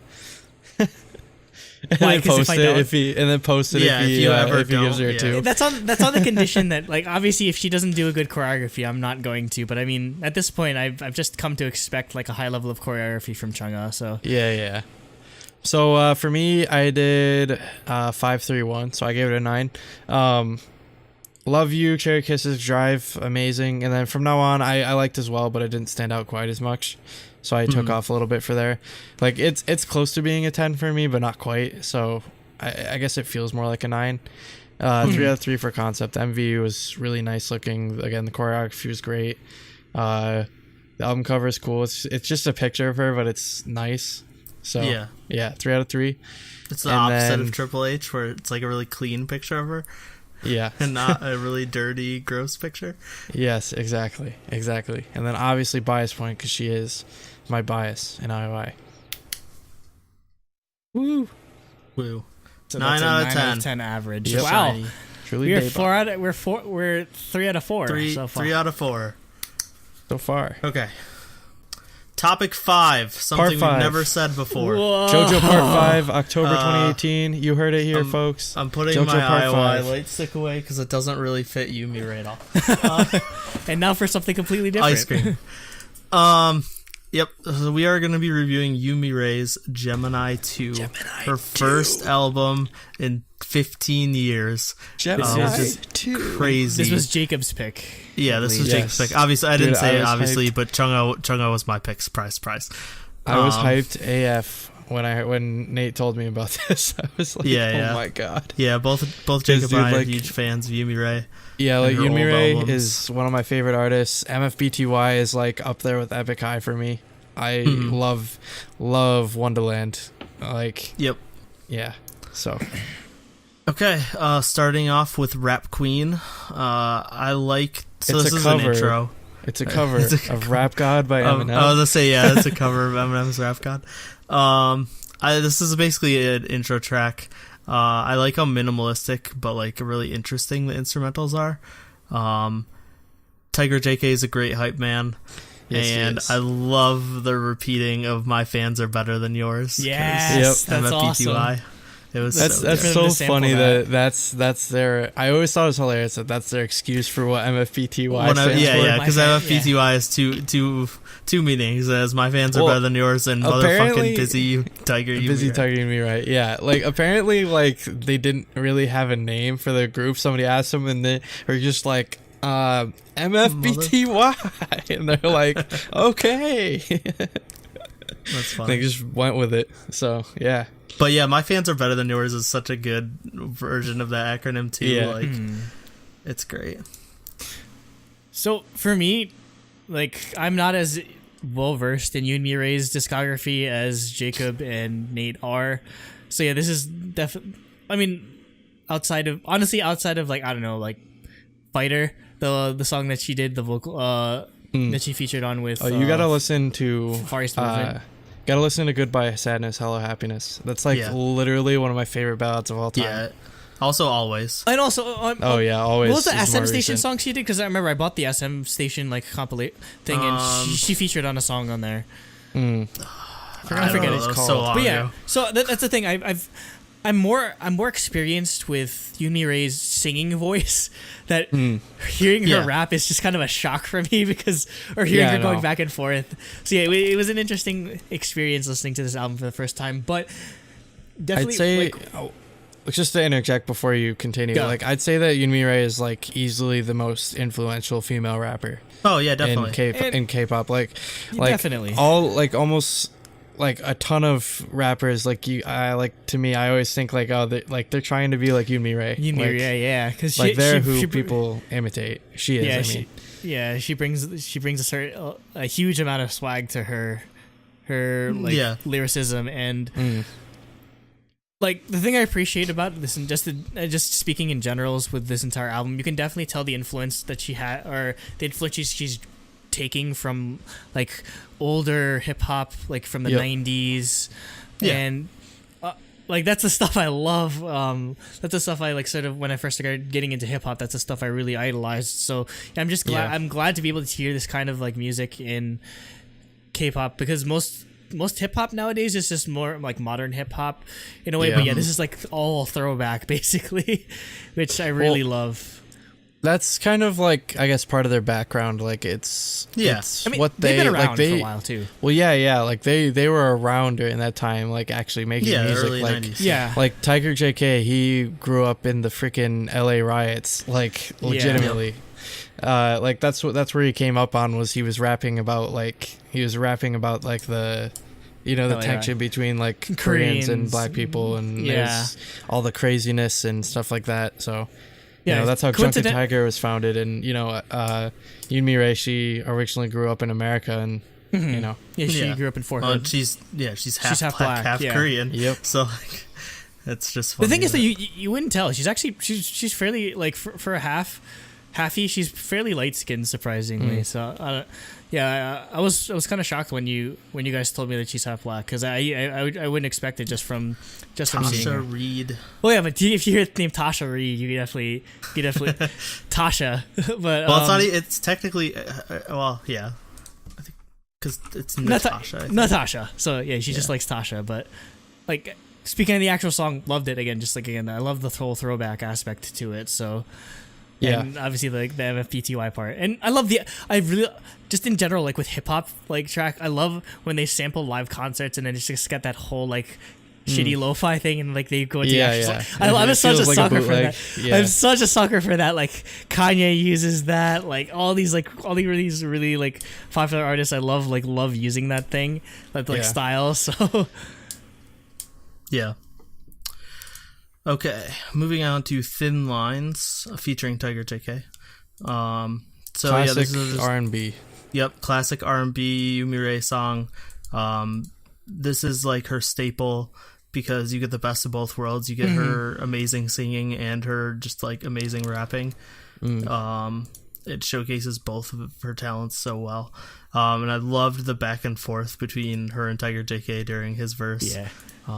And then it's just like, they're just such a cute married couple. Yeah, this is because they're like they're both super song. like swag like hip hop artists, and they're just so like, cute. I love you, babe. it's so adorable.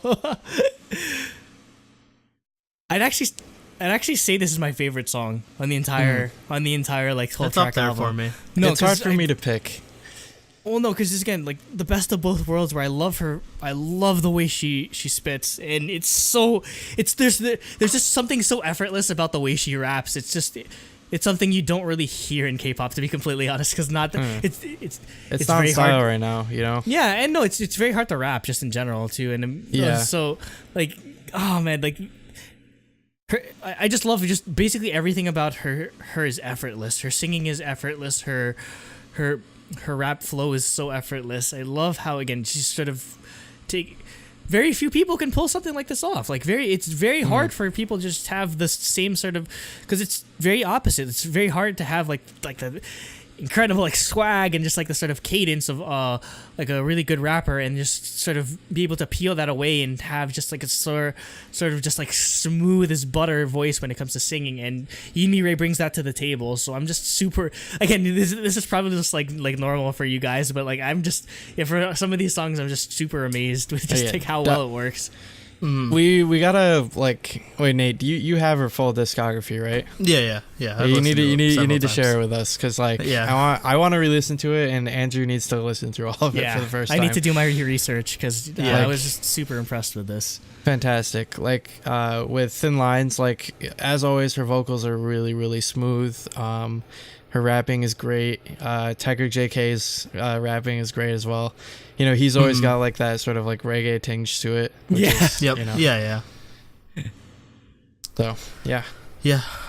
Next we have Cookie. So this is actually my favorite song. Cookie. I got it right here. Curse you. But no, this is another R&B song, but it's more electronic focused. And to differentiate it from Thin Lines, it's got more aggressive rapping, where Thin Lines was more chill, like sentimental type rapping. But yeah, I think this is probably my favorite on the whole album. I loved everything about it. Yeah, again, I love this one too as well, just because it's the way she's singing is kind of like, again, like the iconic female R&B rappers or singers of the 90s. So like, I don't know, like a Brandy or I can't think of any else off the top of my head, but yeah, just the way she sings is just so beautiful, and again, just like how she combines that with the rapping is incredible. It's just like, I don't know, I love this type of music. Like it's weird because like I don't really listen to this kind of music outside of K-pop, but I love it when it's inside. It's weird. Like I like it when it comes on the radio and stuff like that, but it's like, I don't know, it's interesting to me, I guess. Yeah.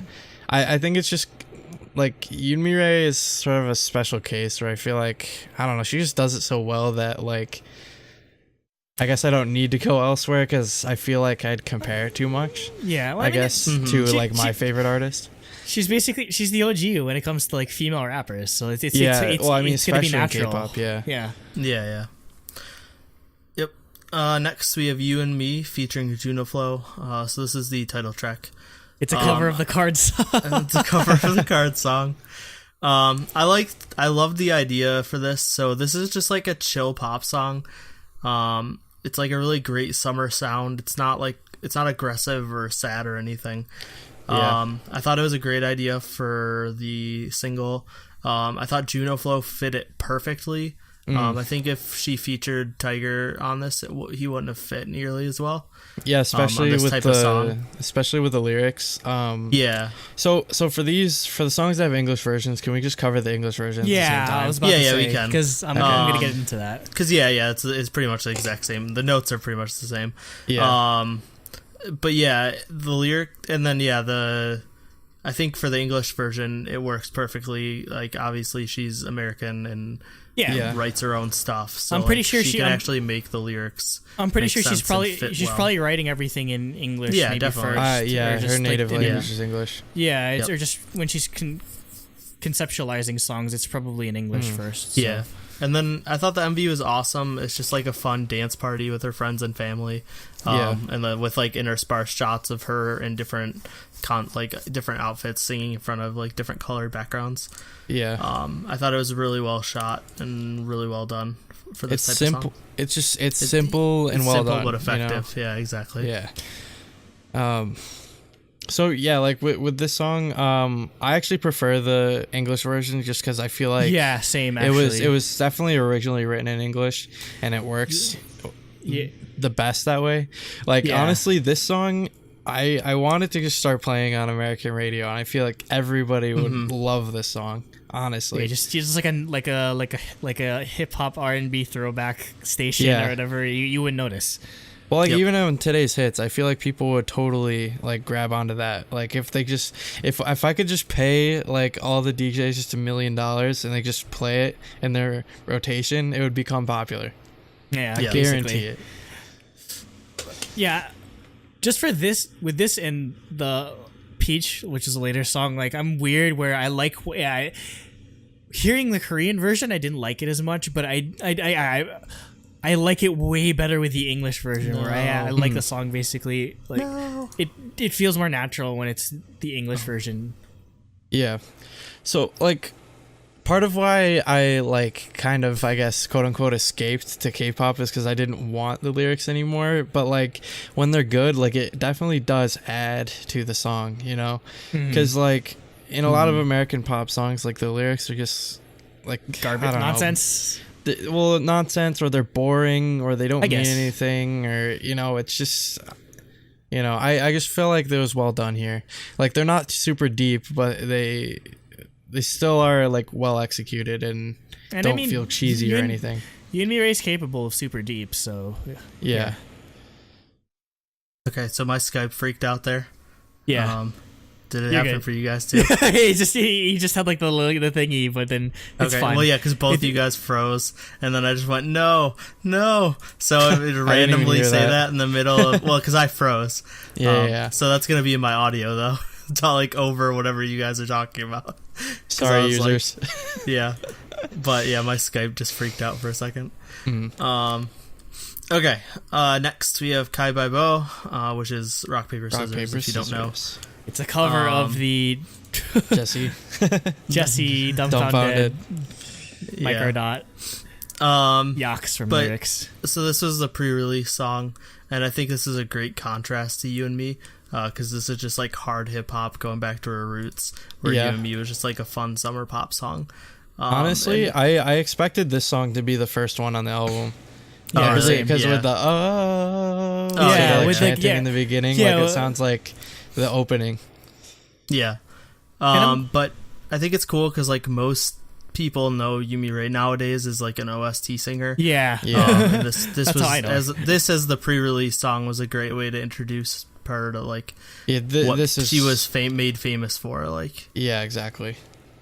And then the music video is the same. It's a really good contrast where it's just like really hardcore hip hop styling, Yeah. as opposed to like just the fun You and Me styling. Like we kind of talked about this, I believe, already. Yeah, we on talked just, about like, it in releases. Yeah, but like, I think my notes were just like, I'm glad that she's able to still even though it's like it's a harder like hip hop style track, she's able to still seamlessly interweave her vocals into it, and it still doesn't take away from the song whatsoever, because she goes in on these verses, man. It's incredible.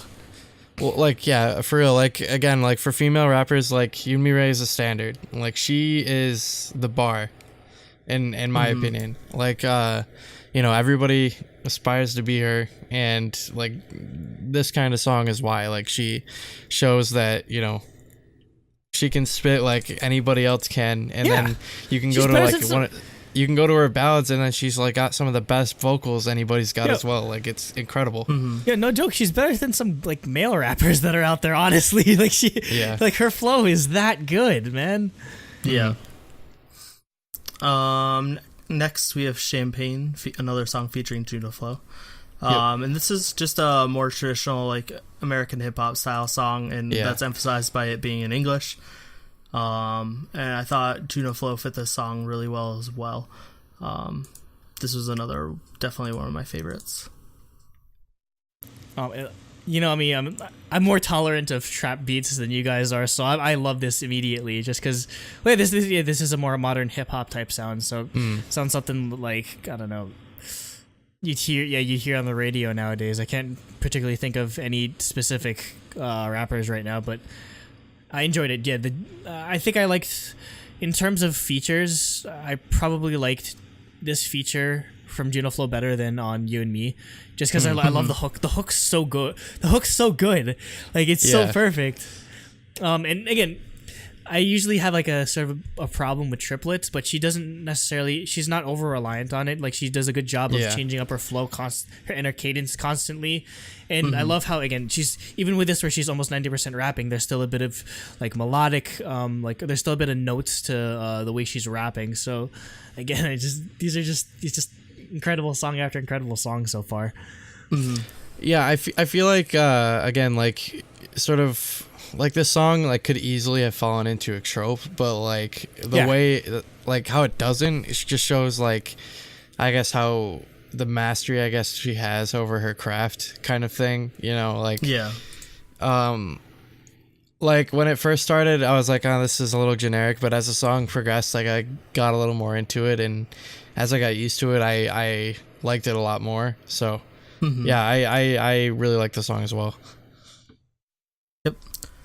Next we have Peach, which is a more chill Best R&B English song. Oh boy. Yeah, so this is a chill R&B song. I like the electronic influences. And then if we get to the English version, it's very sexual. Oh my god, I'm just like, Yoonmirae, I mean, calm even down. the Korean version, you can tell just because the chorus is. Drippin', I didn't even from put the no when I peach. first listened to boy.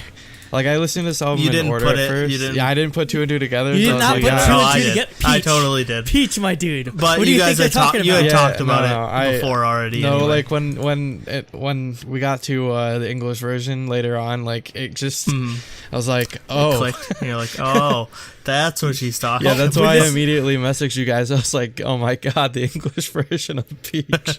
With this song, I like the Korean version way better than the English version. Because you don't have to deal with just it. because yeah, I feel agree. like, just because the lyrics are kind of, I'm just like, it's Yeah. way too, it's a bit too direct for my liking. Yeah, I'm just it's like if Cream had an English version. Yeah, it's like, basically, oh my it's- god, even more if Cream worse had an than it Engli- I already think was. Cream had if Cream had an English version, that's Nate's fever dream.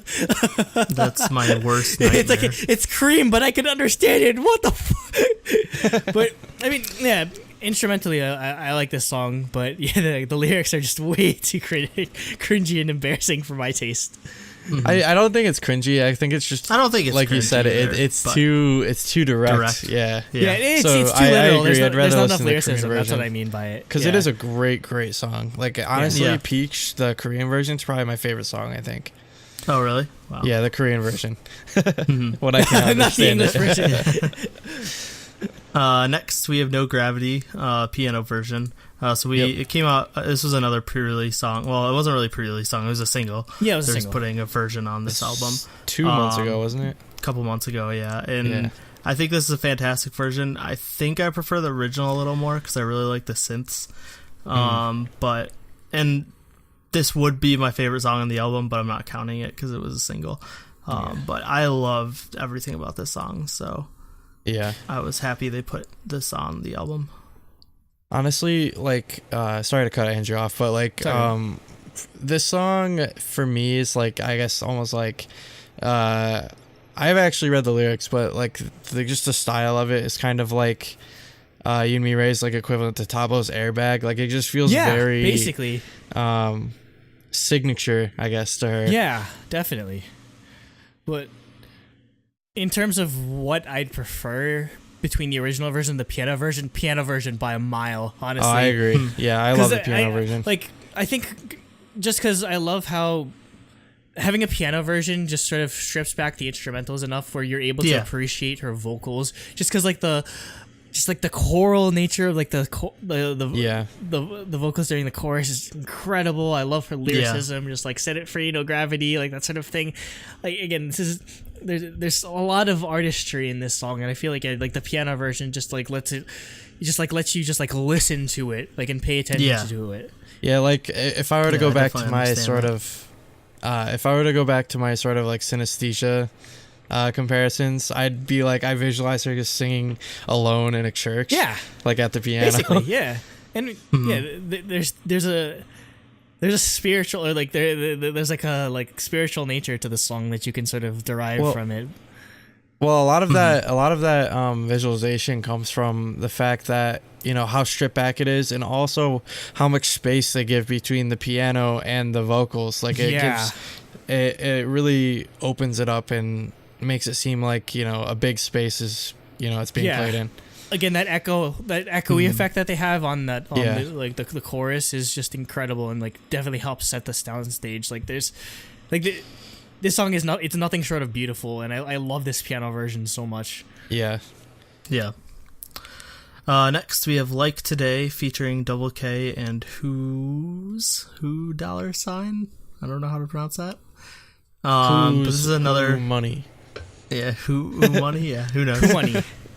Who dollar? Who dollar? But yeah, this is another chill R&B song. I like the piano focused instrumentals for this one.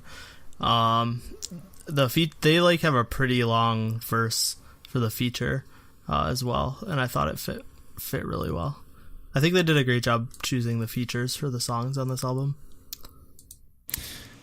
I'd say this is probably the only miss for me in terms of actual songs, because I don't know, it just as an R&B track, it wasn't as interesting as Thin Lines or Cookie was. And Yeah. it's like, which kind of sucks, because I love Woogie produced tracks a lot, but I don't know. Yeah, this one just didn't sound out. It just falls victim to how amazing all the other songs that came before it are. So it sounds pretty run of the mill in comparison. Yeah, I think I agree that it's still at the least, but I still really love the song. Like, Yoonmirae's vocals are so smooth. The vocals in are this. good. Yeah. Yeah, I really, really love that aspect of it. Yep.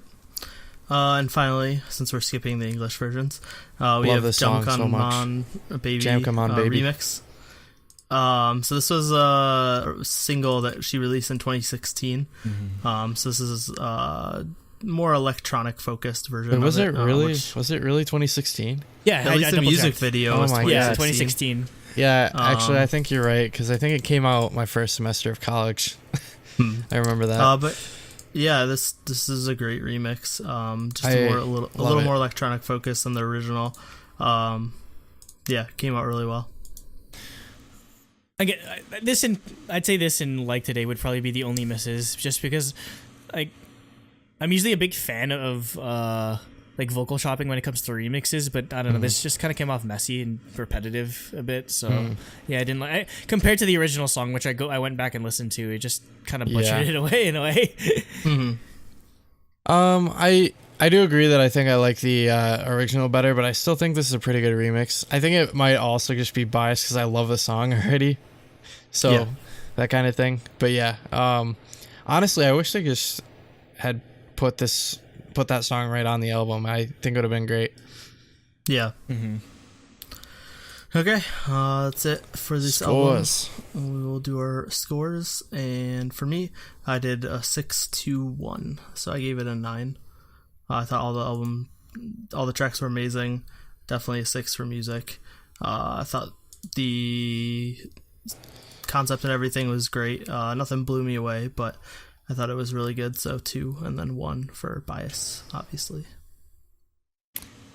I originally was gonna give it a 5 out of 6 for music, but I feel like just like even though I didn't like you and I, or Like Today and Jam Come On, the remix didn't stand out as much. I guess I could sort of like discard that just for how incredible the rest of the songs were, and just like they stood out a lot. So I definitely have to give it full marks and 6 out of 6. Concept 2 out of 3, and nothing really blew me away, I guess.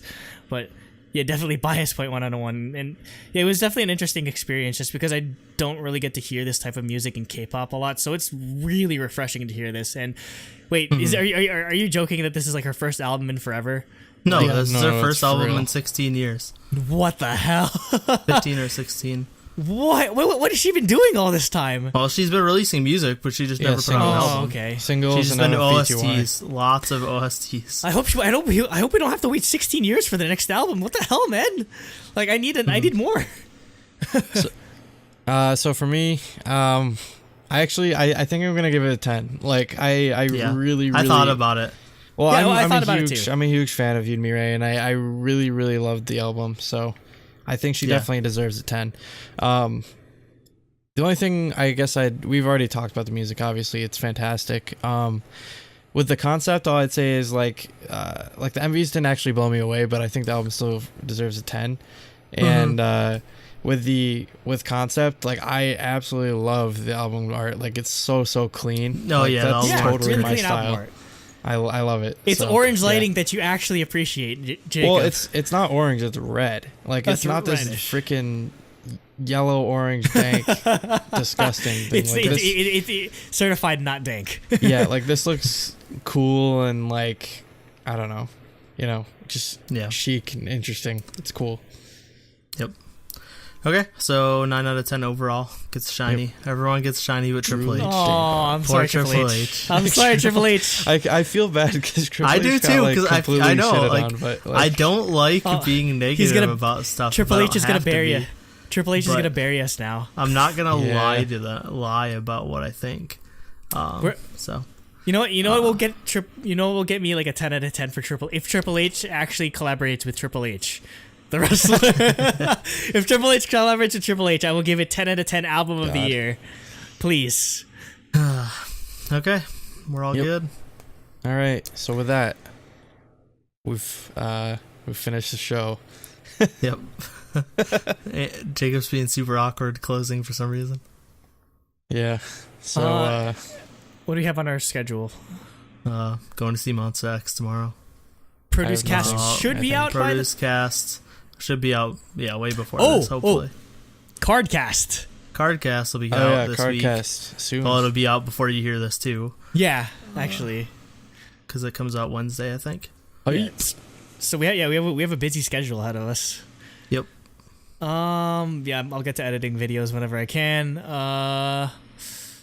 We're both at Monster X, but by the time you hear that, it'll have already be passed. The only other check concert our Twitter feed for live tweeting. Mm-hmm. The only other concert I'm going to is VAV, whatever they're called. I'm sorry. It's VAV, I think. It's VAV, but which actually falls on my birthday, so that's gonna be fun. That's in August though, so that's enough for a while. Yeah, I mean, eventually we're gonna see Day 6, but that's like November. Yeah. But okay. Yeah, I think that wraps it up. Yep. Thank you and waiting goodbye. for you to say it. Stay peachy. Throbbingly peachy. Throbbingly peachy. I also think the rap bridge might be like one of their best bridges. Like, it's really good. Like shiny and rapping, you don't really think. Yeah, like Minho's not known for being a rap god. Yeah, but it's pretty good in this song. Yeah, I thought the choreo's really good. It's definitely very inspired by movies.